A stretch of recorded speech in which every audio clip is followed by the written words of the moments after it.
My dear friends, আজি মই upcoming Assam টেটৰ বাবে আনেটি খুবই গুৰুত্বপূৰ্ণ ভিডিও লৈ আহিছো চাইল্ড ডেভেলপমেন্ট এণ্ড পেডাগজিৰ ওপৰত আগতে মই ইংলিশ গ্ৰামাৰ আৰু ইংলিশ পেডাগজিৰ ওপৰত বহুতো ভিডিও প্ৰস্তুত কৰিছো মানে আটাইকেইটা টপিক কভাৰ কৰিছো কোনোবাই যদি সেই ভিডিও কেইটা চোৱা নাই ইউটিউবত গৈ ৰয় ইংলিশ লাৰ্নিং একাডেমি সাৰ্চ কৰক আৰু পাৰিলে মোৰ চেনেলটো সাবস্ক্ৰাইব কৰি প্লেলিষ্টত গৈ আপোনালোকৰ সিলেবাসৰ উপযোগী হোৱাকৈ ভিডিওবোৰ চাই লওক আৰু মই চাইল্ড ডেভেলপমেন্ট এণ্ড পেডাগজিৰ ওপৰত কেইবাটাও ভিডিও প্ৰস্তুত কৰিলো এইটো সম্ভৱতঃ 4 নম্বৰ কি 5 নম্বৰ মান ভিডিও হ'ব তো আগৰ ভিডিওত মই dimensions of a child development মানে শিশু বিকাশৰ দিশসমূহৰ কগনিটিভ ডেভেলপমেন্ট যেটো পিয়াজৰ লগতে জড়িত হেতু আলোচনা কৰিছিলো তাৰ পিছত মোৰাল ডেভেলপমেন্ট কোলবাৰ্গৰ লগতে জড়িত হেতু আলোচনা কৰিছিলো তাৰ পিছত আজি সোশ্যাল ডেভেলপমেন্ট সম্পৰ্কে আলোচনা কৰিম আৰু আন এটা দুটা টপিক কভাৰ হোৱাৰ পিছত মই টোটাল মানে এই টপিকটোৰ ওপৰত ডাইমেনশনস অফ চাইল্ড ডেভেলপমেন্টৰ ওপৰত এমসিকিউ কিছুমান গুৰুত্বপূৰ্ণ এমসিকিউ আলোচনা কৰিম তো মই যেটো অলৰেডি সিডিপিৰ ওপৰত চাইল্ড ডেভেলপমেন্ট এণ্ড পেডাগজিৰ ওপৰত বহুত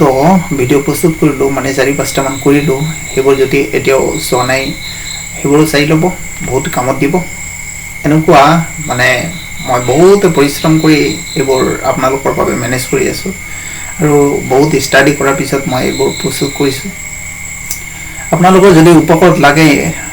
অৱশ্যই মোৰ চেনেলটো সাবস্ক্ৰাইব কৰিব তো বলা আমি পলম নকৰি আৰম্ভ কৰো আজিৰ ভিডিওটো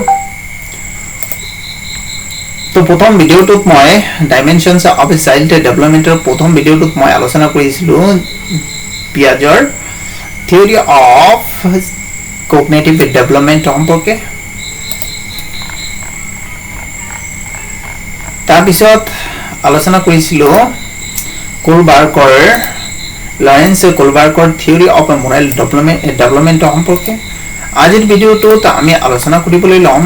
ব্লেক এজন সাইকোলজিষ্টৰ বিষয়ে এৰিকসনছ theory of সাইকোসোশিয়াল development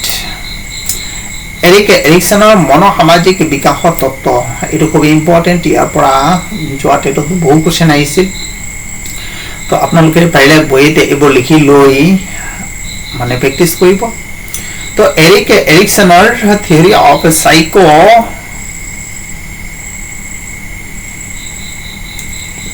social development ইয়াৰ কিছুমান কি আছে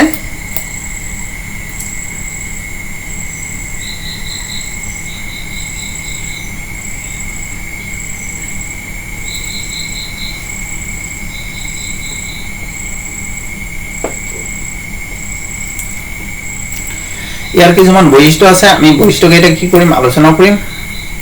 তো বৈশিষ্ট্য কেইটা খুব ইম্পৰ্টেন্ট ভালকে মনত ৰাখিব তো ফাৰ্স্ট বৈশিষ্ট্য লৈ গৈছো ফাৰ্স্ট ক্যাৰেক্টাৰিষ্টিক যেটো আছে মনোসামাজিক বিকাশ ঘটে সামাজিক পৰিৱেশৰ লগত হোৱা পাৰস্পৰিক সম্পৰ্কৰ ফলত এজন ব্যক্তি বা এটি শিশুৰ মনোসামাজিক বিকাশ তেতিয়াহে ঘটিব যেতিয়া শিশুজনৰ বা শিশুটিৰ পৰিৱেশৰ লগত ভাল কি থাকিব সম্পৰ্ক ঘটিব মানে পৰিৱেশৰ বিভিন্ন অনুষ্ঠানত বা খেলাধুলাত অংশগ্ৰহণ কৰিব সমনীয়াৰ লগত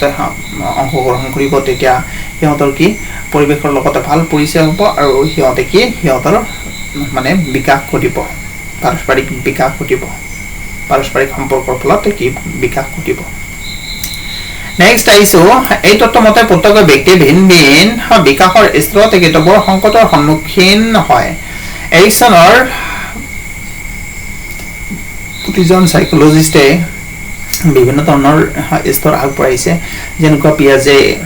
কৈছে যে মানৱ বিকাশ 4টা স্তৰত হয় তাৰ পিছত কোলবাৰ্গে কৈছে মানৱ বিকাশ 3টা স্তৰত হয় আৰু এৰিকসনে কৈছে যে মানৱ বিকাশ মানে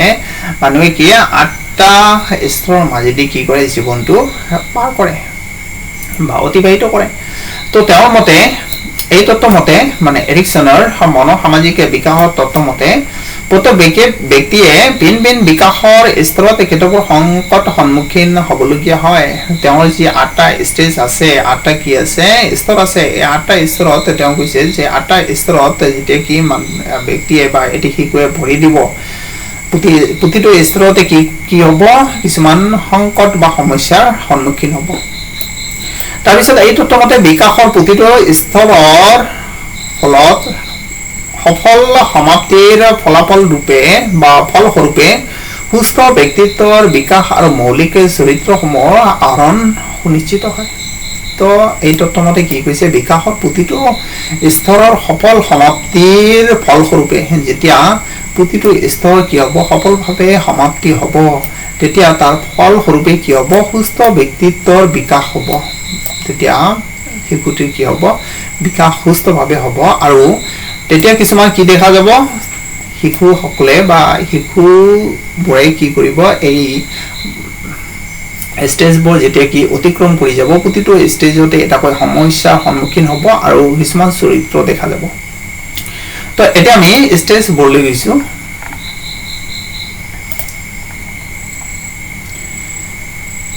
তো মনত ৰাখিব এৰিকছনৰ মনোসামাজিক বিকাশৰ স্তৰ কিন্তু 8টা পিয়াজৰ স্তৰ পাইছো 4টা তাৰপিছত কোলবাৰ্কৰ স্তৰ পাইছো 3টা স্তৰটো নহয় 3টা লেভেল আছে পিয়াজৰ 3টা লেভেলতে কি দুটাকৈ স্তৰ আছে মানে 6টা স্তৰ আছে তাৰপিছত এৰিকছনৰ মতে কিন্তু বিকাশৰ স্তৰ হ'ল 8টা এই 8টা স্তৰ ভালকে মনত ৰাখিব ইয়াৰ পৰা বহু কোশ্চেন অহা দেখা যায় তাৰে প্ৰথম যেটো কি আছে ৰ আছে প্ৰথম ৰ দিয়া আছে বিকাশৰ স্তৰ আৰু বয়স ইয়াতে কি থাকিব বিকাশৰ স্তৰ আৰু বয়স থাকিব তাৰপিছত প্ৰতিটো স্তৰত কোৱাইছে শিশুৱে কি সমস্যাৰ সন্মুখীন হয় বা সংকটৰ সন্মুখীন হয় কি সংকটৰ সন্মুখীন হয় কোনটো স্তৰত তাৰপিছত কেনেকুৱা ধৰণৰ চৰিত্ৰ শিশুটি দেখিব পৰা যায় তো ফাৰ্স্ট ষ্টেজ যেটো প্ৰথম স্তৰটো হ'ল এৰিকছনৰ মতে শৈশৱকাল ইনফেন্সি বুলি যেটো কোৱা হয় তেওঁৰ মতে শৈশৱকাল শিশু এটিৰ শৈশৱকাল আৰম্ভ হয় 0ৰ পৰা মানে 0ৰ পৰা 1 বছৰ 6 মাহ মানে 1.5 বছৰ মানে তেওঁৰ মতে এৰিকছনৰ মতে এটি শিশুৰ শৈশৱকাল আৰম্ভ হয় বা শৈশৱকালটো কোনটো সময় বুলি কৈছে মানে গৰ্ভাৱস্থাৰ পৰা একেবাৰে গৰ্ভাৱস্থাৰ পৰা 1.5 মাহলৈকে আৰু কেনেকুৱা ধৰণৰ সংকটৰ সন্মুখীন হয় এই সময়ত বিশ্বাস বনাম অবিশ্বাস এই সংকটৰ কিন্তু সন্মুখীন হয় এইবোৰ কোশ্চেন কিন্তু আহে যে এৰিকছনৰ মতে শৈশৱকালত সন্মুখীন হোৱা সংকটটো তলৰ কোনটো এনেকুৱা ধৰণৰ কোশ্চেন আহিব পাৰে বা শৈশৱকালত শিশুৱে কেনেকুৱা ধৰণৰ সমস্যাৰ সন্মুখীন হয় তো কি হ'ব বিশ্বাস বনাম অবিশ্বাস আৰু ইংলিশ টাৰ্মটো মনত ৰাখিব ট্ৰাষ্ট ভাৰ্সেস মিসট্ৰাষ্ট কেতিয়াবা অসমীয়া টাৰ্মটো অলপ ব্লেক দেখা যায় কাৰণ ইংৰাজী যেতিয়া ট্ৰান্সলেচন কৰা হয় তাৰ প্ৰতি শব্দ বা সমাৰ্থক শব্দ বহুত ব্যৱহাৰ কৰা হয় তেতিয়া হয়তো আপোনালোকৰ খেলিমেলি হ'ব পাৰে তেতিয়া পাৰিলে যেটো পাঁচটা ল্যাঙ্গুৱেজত কি দিয়া থাকে কোশ্চেন দিয়া থাকে ইংলিশ টাৰ্মটো চাই ল'ব তেতিয়া ক্লিয়াৰ হৈ যাব ইংলিশটো তাৰ চেঞ্জ নহয় ইংলিশটো ঠিকে থাকে অসমীয়াটো অলপ কি হয় প্ৰবলেম হয় তো ফাৰ্স্ট স্টেজ কি বুলি কৈছে শৈশৱকাল মানে ইনফেন্সি মানে একেবাৰে কনসেপশনৰ পৰা মানে গৰ্ভ অৱস্থাৰ পৰা 1 বছৰ 6 মাহলৈকে মানে 1.5 বছৰলৈকে আৰু এই স্তৰত শিশুৱে কেনেকুৱা ধৰণৰ সমস্যাৰ সন্মুখীন হয় বিশ্বাস বনাম অবিশ্বাস মানে ট্ৰাষ্ট ভাৰ্সেস মিসট্ৰাষ্ট মানে এই স্তৰত শিশুটিৰ মনত বিশ্বাস আশা আত্মবিশ্বাস আৰু নিৰাপত্তাৰ মনোভাৱ গঢ় লৈ উঠে ইয়াৰ বিপৰীতে এইবোৰ যদি আমি ধ্যান নিদিও এটি শিশুৱে তেতিয়া কি বিশ্বাসহীনতা বা দুৰ্ব্যৱহাৰৰ সন্মুখীন হয় তেন্তে দেখা যাব শিশুটি কি নিৰাপত্তাত ভুগিছে বা আত্মবিশ্বাসহীনতাত ভুগিছে আৰু এই অৱস্থাত শিশুৰ মৌলিক চৰিত্ৰ কি দেখিব পৰা যায় মৌলিক চৰিত্ৰ দেখিব পৰা যায় আশা শিশুৱে কি আশাবাদী হয় মানে আশা কৰে এতিয়া নেক্সট স্টেজ লৈ আহিছো দ্বিতীয় স্টেজটো হ'ল আগতীয়া বাল্যকাল মানে আৰ্লি চাইল্ডহুড তা আৰ্লি চাইল্ডহুড কোনটো কৈছে আগতীয়া বাল্যকাল কোনটো কৈছে 1 বছৰ 6 মাহৰ পৰা 3 বছৰলৈকে মানে 1.5 বছৰৰ পৰা 3 বছৰলৈকে তেওঁ কি বুলি কৈছে এই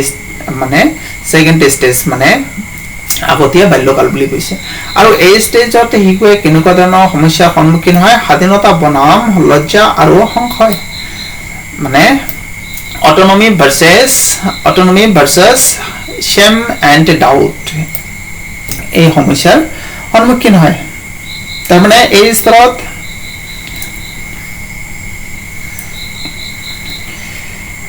স্তৰত কি কৰিব লাগে আমি শিশুৰ ভালদৰে যতন লোৱা দৰকাৰ বা এই স্তৰতে শিশু এটিয়ে স্বাধীনতা তাৰ পিছত আত্মবিশ্বাস আৰু আত্মগৌৰৱ আদি ধনাত্মক গুণৰ অধিকাৰী হয় ইয়াৰ বিপৰীতে আমি যদি এইবোৰ ধ্যান নিদিও তেন্তে কি দেখা যায় শিশু এটিয়ে কোনো দক্ষতা আয়ত্ব কৰিব নোৱাৰে তাৰ বাবে তেওঁলোক কি লজ্জা সংশয় আদিৰ সন্মুখীন হ'বলগীয়া হয় আৰু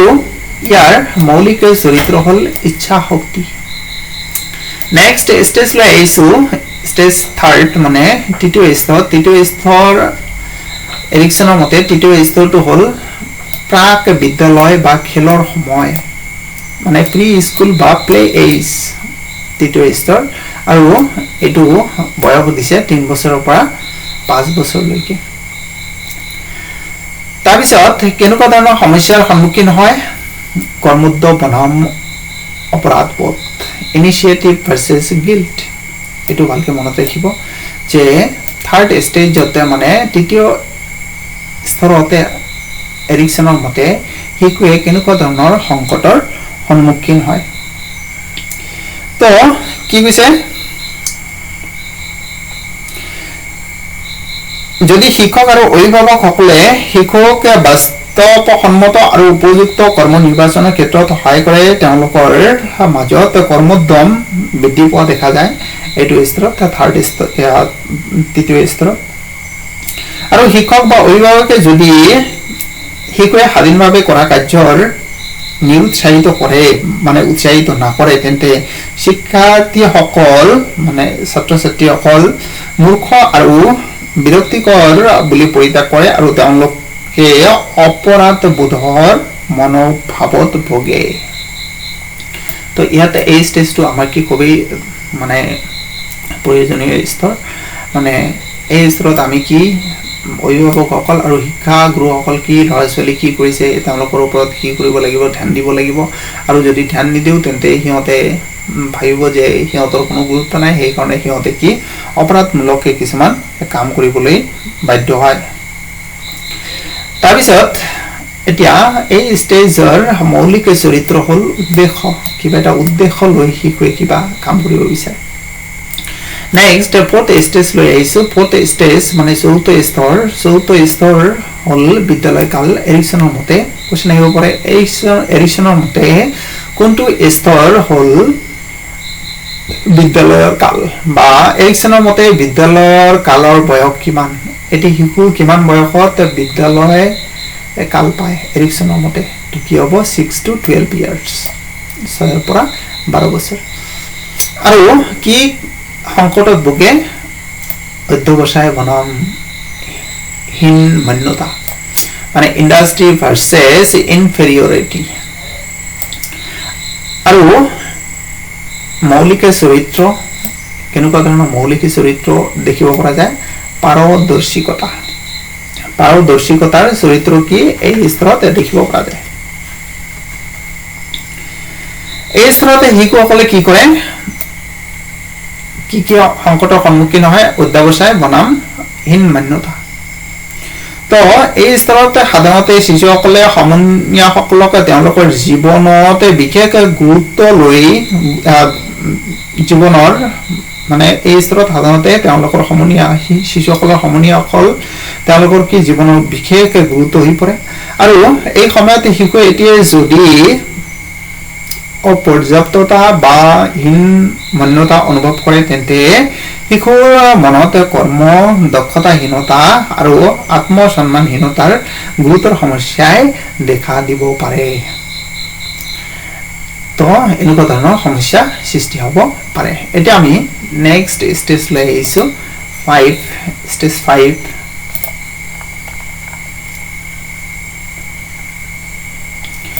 স্টেজ 5 ত দিয়া আছে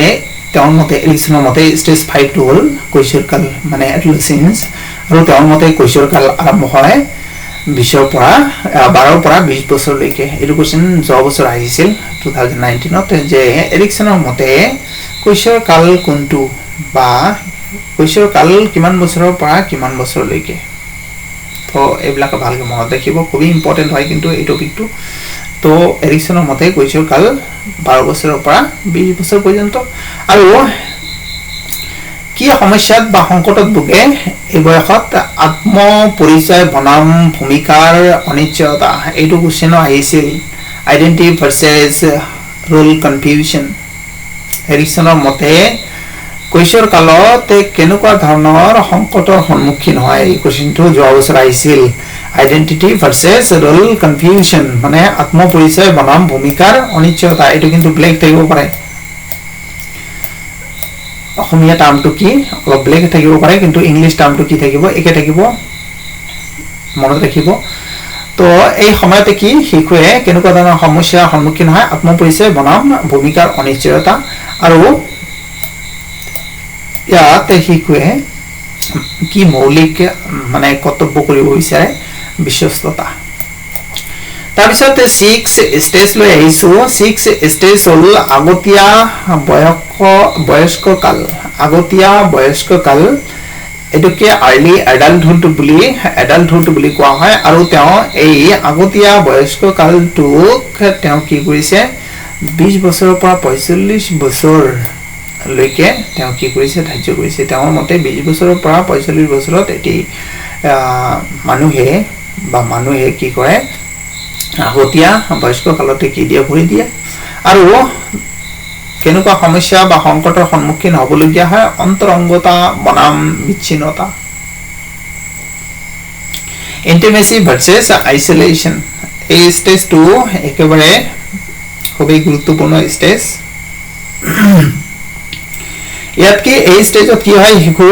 শিশুৰটো নহয় মানে ল'ৰা ছোৱালীৰ উপযুক্ত উৎসাহ উদ্দীপনাই কিশোৰসকলক আত্মপৰিচয় বিকাশ আৰু নিজৰ ভূমিকাৰ আৱিষ্কাৰ কৰাত সহায় কৰে যিসকল আত্মপৰিচয় সমস্যা আৰু সামাজিক ভূমিকাৰ অনিশ্চয়তা সমাধান কৰিব নোৱাৰে তেওঁলোকে নিৰাপত্তাহীনতাত ভোগে আৰু ভৱিষ্যত সম্পৰ্কে অনিশ্চয়তাত ভোগে খুবই গুৰুত্বপূৰ্ণ তো এই 6 স্টেজ মানে ষষ্ঠ যেটো কি আছে স্তৰ আছে তাহাতে শিশুসকলৰ মৌলিক যেটো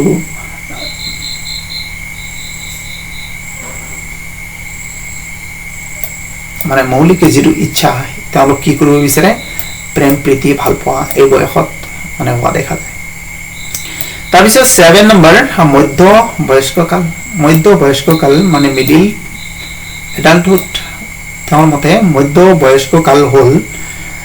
এৰিকসনৰ মতে মধ্য বয়স্ক কাল হল 45 years to 65 years মানে 45 বছৰৰ পৰা 65 বছৰলৈ আৰু ইয়াত কি সমস্যাৰ সন্মুখীন হয় বা কি সংকটত পৰে উৎপাদন ক্ষমতা বনাম স্থিৰতা উৎপাদন ক্ষমতাৰ স্তব্ধতা এটা সমস্যাত মানে পড়া দেখা যায় আৰু ইংলিশ টাৰ্মটো হল জেনাৰেটিভিটি ভাৰ্সেস স্ট্যাগনেশন আৰু ইয়াতে কি হল প্ৰয়োজন হয় যত্নৰ প্ৰয়োজন হয় নেক্সট মানে লাস্ট যেটো কি আছে স্টেজ আছে হেতু হল হেওতিয়া বয়স্ক কাল এটো লেট এডাল্টহুড বুলি কোৱা হয় আৰু এৰিকসনে এটো 65 years above মানে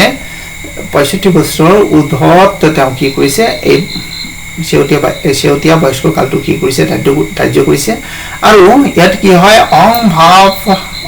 অখণ্ডতা বনাম হতাশা ইগো ইন্টিগ্ৰিটি ভাৰ্চেছ ডিসপিয়াৰ মানে